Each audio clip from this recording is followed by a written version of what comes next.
गंगणपते नमः। नमस्कार, मैं आपका मित्र पंडित लोकेश कहतोड़े आप सभी का हार्दिक स्वागत करता हूं अपने यूट्यूब चैनल पर। आप सभी को श्री दीपावली पर्व की हार्दिक शुभकामनाएं। इस वीडियो में हम आपके लिए एक तो आपके जो कन्फ्यूजन है दीपावली किस दिन है, 20 अक्टूबर अथवा 21 अक्टूबर, इसके बारे में चर्चा करेंगे। दूसरा, 17 अक्टूबर से लेकर यानी जो भी एकादशी का मुहूर्त है, द्वादशी के बारे में, धनतेरस और जो छोटी दीपावली है, सबके मुहूर्त के बारे में, पूजा के समय के बारे में, महत्व के बारे में और जो आपको करना चाहिए उस बारे में पूरी जानकारी आपको दी जाएगी। अंत तक हमारे साथ बने रहिए। और यदि आपने चैनल को सब्सक्राइब नहीं किया, आप चैनल पर नए हैं तो सब्सक्राइब करके बेल आइकन प्रेस कीजिए ताकि भविष्य में भी आपको इसी प्रकार वीडियो की नोटिफिकेशन प्राप्त हो सके। और डेली एस्ट्रो टिप्स प्राप्त करने के लिए मेंबरशिप आप ज्वाइन करें। चलिए वीडियो आरंभ करते हैं। जय श्री महालक्ष्मी जी। सबसे पहले एकादशी जी से शुरू करते हैं। 17 अक्टूबर 2025 दिन शुक्रवार। इस दिन श्री रमा एकादशी व्रत है और व्रत के पारण का समय है 18 अक्टूबर 2025 दिन शनिवार सुबह 8:41 तक। 17 अक्टूबर 2025 को श्री रमा एकादशी व्रत है और 18 अक्टूबर 2025 को प्रातःकाल 8:41 तक आप इसका पारण करेंगे। दूसरा, 17 अक्टूबर को तुला संक्रांति है। इस दिन सूर्य भगवान तुला राशि में प्रवेश करेंगे और सूर्य भगवान का तुला राशि में जो प्रवेश करना है ये भी अपने आप में बहुत ही महत्व रखता है। जिस प्रकार एकादशी तिथि को हम नियम पूर्वक उपवास करते हैं, भगवान की उपासना करते हैं, उसी प्रकार संक्रांति का जो पर्व है ये भी बहुत ही महत्वपूर्ण है और अनंत गुना फल देने वाला है। खासकर जिनकी जन्म पत्रिका में सूर्य भगवान से संबंधित कोई पीड़ा है, दशांतर दशा है या कुछ भी ऐसा आपकी कुंडली में ऐसी चीज बैठी है जो आपके सूर्य के तत्व को कमजोर कर रही है, चाहे राहु की दृष्टि हो अथवा राहु की युति हो, तो उन सभी के लिए आप इस दिन पूजा पाठ दान पुण्य करेंगे तो आपको शुभ फल की प्राप्ति होगी। और इसी दिन श्री गौवत्स द्वादशी है जिसमें गौ माता का पूजन किया जाता है और गौ माता के भोजन की व्यवस्था की जाती है। विधि पूर्वक गौ माता की उपासना की जाती है क्योंकि जो भी गौ माता की पूजा करता है, उनकी सेवा करता है, उनकी देखभाल करता है, उसके ऊपर भगवान गोविंद प्रसन्न हो जाते हैं। और चाहे संतान की पीड़ा हो, चाहे कर्ज की बाधा हो, चाहे कोई ऐसा असाध्य कार्य हो जो आप थक गए हैं लेकिन वो कार्य नहीं हो रहा, अगर आप गौ माता की पूजा, उनकी सेवा, उनकी आराधना, उनकी देखभाल करना शुरू करेंगे तो अपने आप भगवान आपके ऊपर कृपा करेंगे और आपकी कुंडली में कोई भी ऐसे ग्रह जो आपको दुख दे रहे हैं, पीड़ा दे रहे हैं, वो भी स्वतः आप पर कृपा करनी शुरू करेंगे।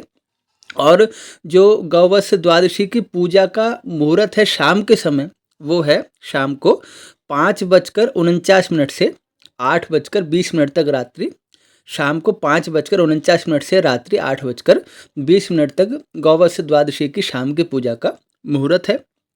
ये तो हमने एकादशी और द्वादशी के विषय में चर्चा कर ली 17 अक्टूबर की। अब धन त्रयोदशी के विषय में चर्चा करते हैं। 18 अक्टूबर 2025 दिन शनिवार।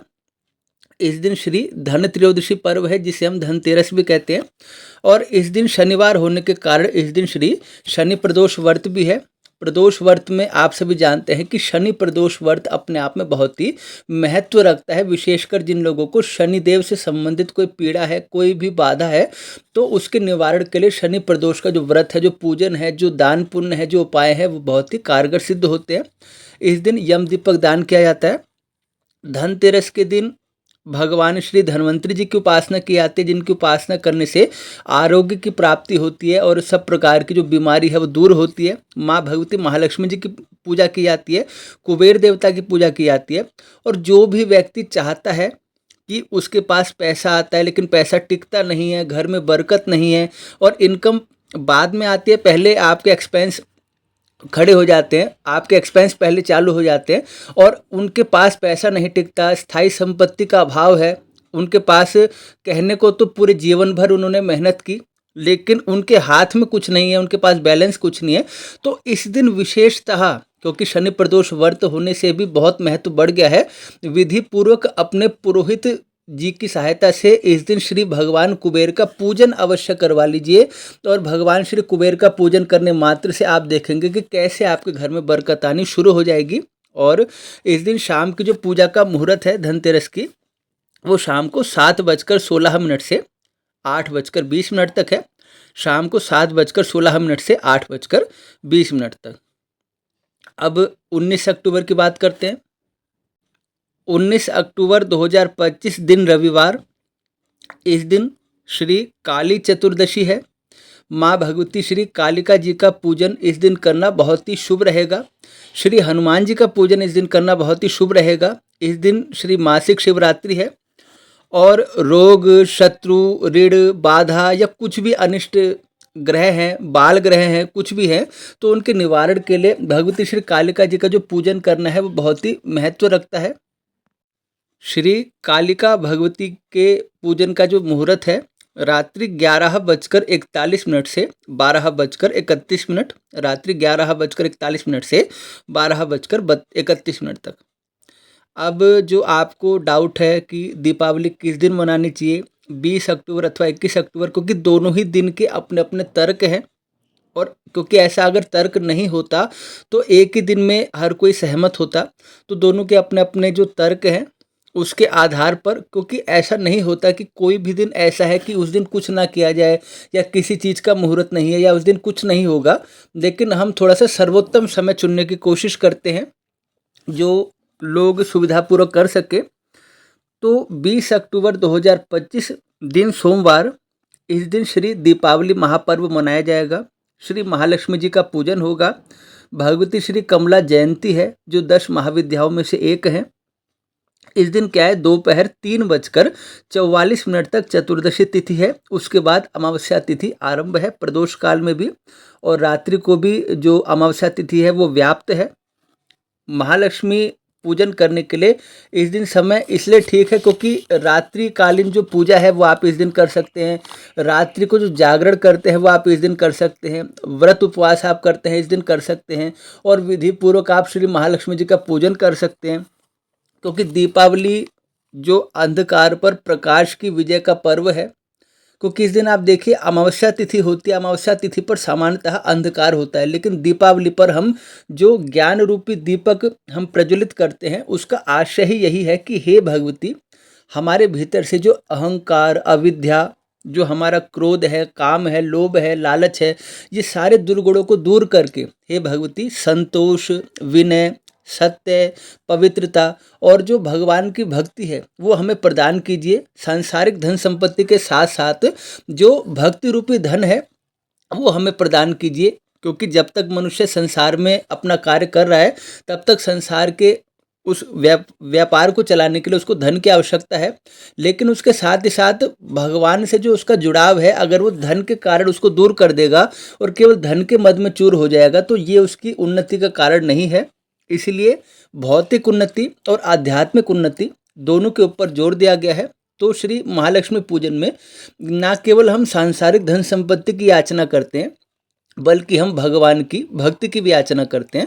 तो इस दिन हम पूजा का मुहूर्त देखते हैं।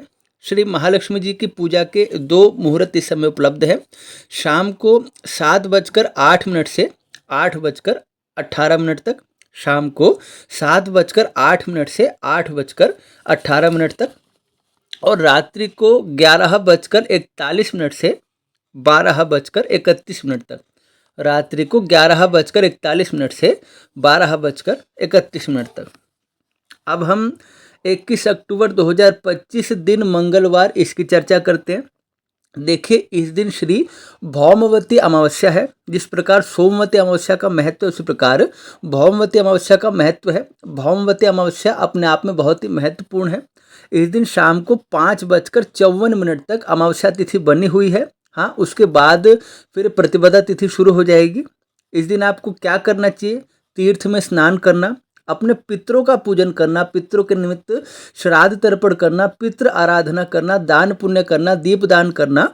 और शाम तक आप श्री महालक्ष्मी जी का पूजन कर सकते हैं। कैसे, नाम जाप कर सकते हैं, सुमरन कर सकते हैं, उनके निमित्त कथा का श्रवण कर सकते हैं और कुछ अच्छे परोपकार के कार्य कर सकते हैं जिससे माँ भगवती महालक्ष्मी जी आप पर प्रसन्न हो। देखिए, अगर आप 21 अक्टूबर को दीपावली पर्व मनाएंगे तो उसके मुहूर्त की चर्चा इस प्रकार है कि अगर आप मंगलवार को 21 अक्टूबर को मनाना चाहते हैं श्री दीपावली पर्व, तो सूर्यास्त के बाद 2 घंटे 24 मिनट का आपको समय मिलेगा, जिस समय आप श्री महालक्ष्मी जी का पूजन कर सकते हैं।